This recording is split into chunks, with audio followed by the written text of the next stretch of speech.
Welcome back to Grassroots Radio Colorado. This is Kris Cook. I've got Andy Pate in studio with me, and we're discussing rebranding the GOP. We were going to change the subject, and we decided not to. So I hope there's a couple stories that I want to get to just because. But we've got David on the line right now. David, welcome to Grassroots Radio. What do you got for us? Hi, how's it going? Actually, that topic is pretty accurate for what I wanted to talk about anyway, the rebranding of the GOP. Good. He was the individual, Bob, was 50 years old, and he was talking about what it is to represent my generation. I'm 24 years old right now, trying to establish myself in the political sense. And I don't want to badmouth you guys, but I was thinking that your guys' argument wasn't necessarily where it needed to be. Okay.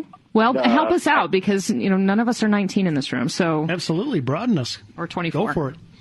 What I was thinking, a line of argument that would be better suited for that type of situation isn't going for, hey, I'm worried about your situation, because 18-year-old kids are like, you don't need to worry about my situation. Right. It's a good point. Sorry, what was that? I said that's a great point. Go ahead. We just agreed with you. What I was thinking to say is those types of situations, we're not against the bedroom situation. Whatever type of sexuality you are, that's what you are. We're never going to change your mind. The reason that these laws are being put in place is because we're protecting the next generation. We're talking about things like adoption, things that will impact someone else. They aren't just happening to your body. They aren't just happening to you. Your choices are impacting, no matter what choice you make, impacting other people indefinitely. Okay, let me throw a curveball. What if they say, but wait a minute, your choice, you're saying that my choice to be gay would make me a lousy parent? Like I'm going to ruin these kids by raising these kids because I'm gay? And that's exactly, in my opinion, what the rebranding of the GOP needs to be. We need to be on these topics with an affirmative yes or no. Right. We either need to be bold enough to say, yes, we do believe that these are going to be damaging to society as a whole. That's why we don't want them in our society. We don't want this. We don't want the collapse of the Roman Empire when they gave themselves over to moral decay. We want to uphold a certain standard, and we, as a Republican Party, the GOP, think that those are going to decline if we let things like that happen. So now you say I'm doing the devil's advocate. So now you say my lifestyle is the moral decline of America. But you see, you're not really making me want to become. By the way, you're actually doing very well. I'm just being extra mean to make it really hard here. Because you're coming out and saying, look, whatever you do in the bedroom, that's your life. We're just worried when it affects somebody else. Okay. Exactly. No, and I think that's great. I think it's a great place to start. I just want to kind of warn you, they're going to say, you're saying my lifestyle is a detriment to others. So I'd be a little careful there. And this is where it needs to happen in the GOP. We need to be able to say those claims, but then also have the guts to produce viable documentation for what we say. And this goes back to the Christianity thing, where the Republican Party, I believe, is declining because we don't actually understand what we believe in a political or a faith sense anymore. We don't know why homosexuality and stuff like that is bad. Can I ask you one? Oh, I'm sorry. No, go for it. Just one last question. How old are you again? I'm 24 right now. Okay, your generation. What do they think on this issue? Where are they at? Your friends. What do they think? What do they really think when they're talking? It's why. It's actual concern for the argument. My generation is tired of the back and forth ranting. We want factual stuff. Like, if you look at the branding and the marketing that goes to my generation, we like numbers. Right. Where are the numbers?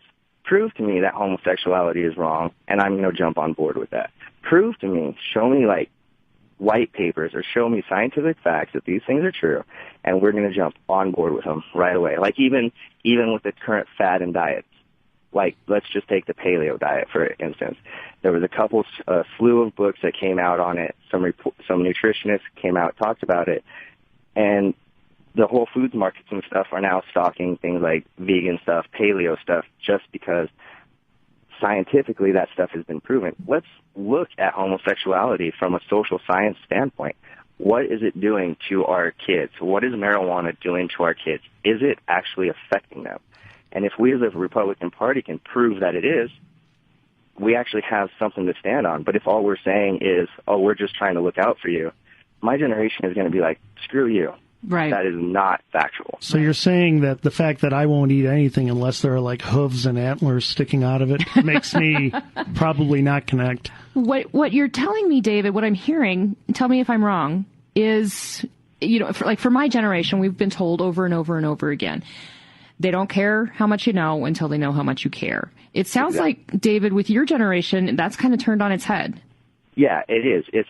My generation is prove to me that you know what you know, and I'm going to listen to you.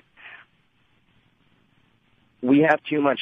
My generation has too much access to facts. Right. We don't connect on a personal level. If you see, I'm sure you guys have kids. They're at the dinner table texting away. There's no personal connection.